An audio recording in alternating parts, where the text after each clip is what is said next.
Riavako malala amin'ny tompo aminareo ane ny fahasoavan'i Jesosy Kristy ilay tompo sy mpamonjy antsika. Amen. Manana toeram-pivavahana manokana.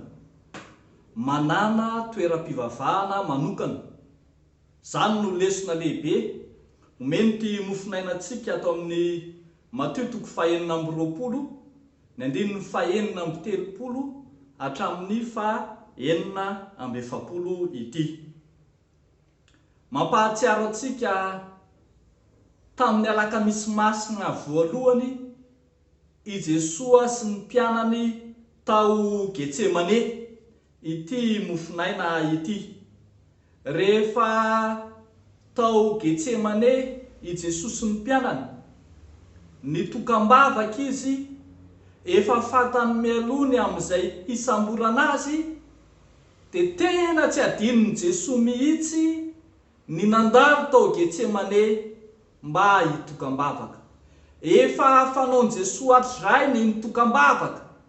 Efa fanaon Jesosy foana ny mandeha makany an-tsaha na makany an-tendrombohitra mba hitokam-bavaka.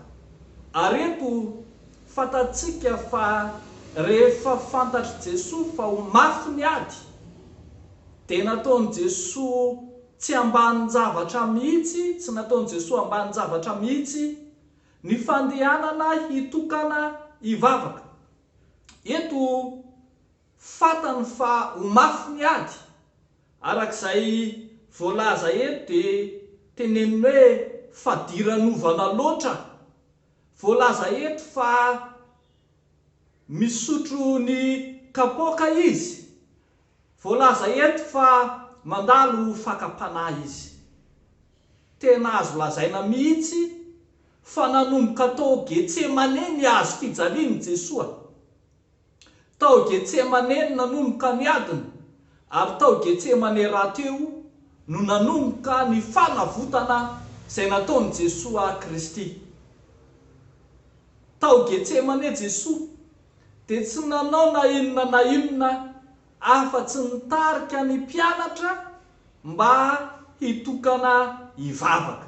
Tsy nanao afa-tsy nanentana ny mpianatra hivavaka nataony Jesosy tao Getsemane. Tsy nanisy resaka mahakasika izay mpanenjika azy mihitsy izy, fa ny fantomany mafimafy kokoa ny amin'izay fifandraisany amin'Andriamanitra.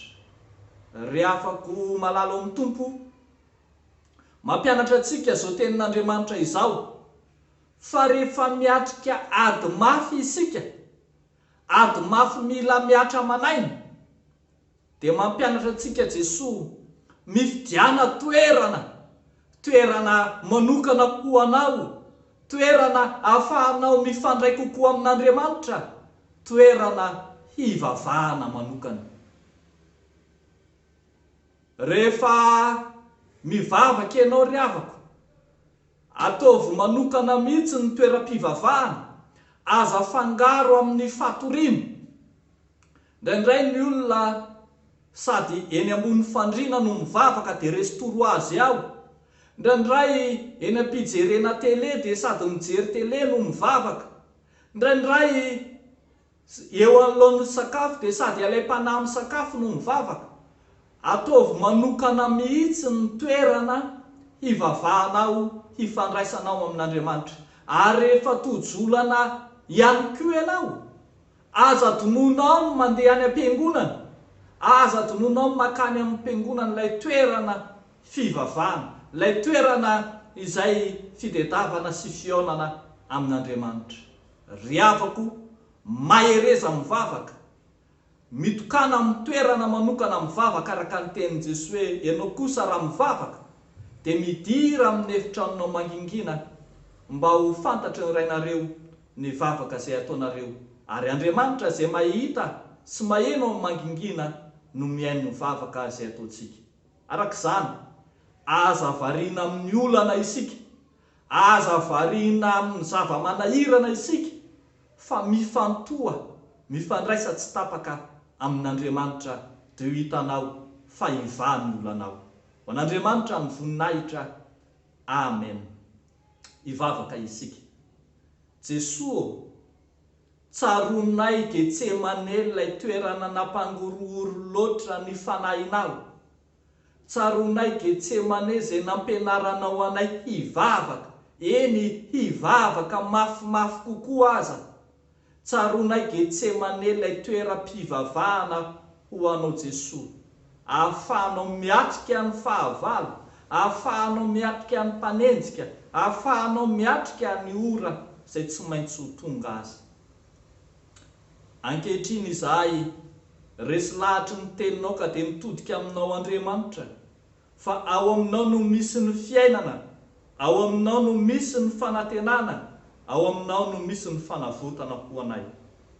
Misaotra anao izay Tompo, noho ny amin'ny Jesosy Kristy ilay Tompo sy mpamonjy, izay efa nanolotra ny tenany teo ambony hazo fijaliana ho anay.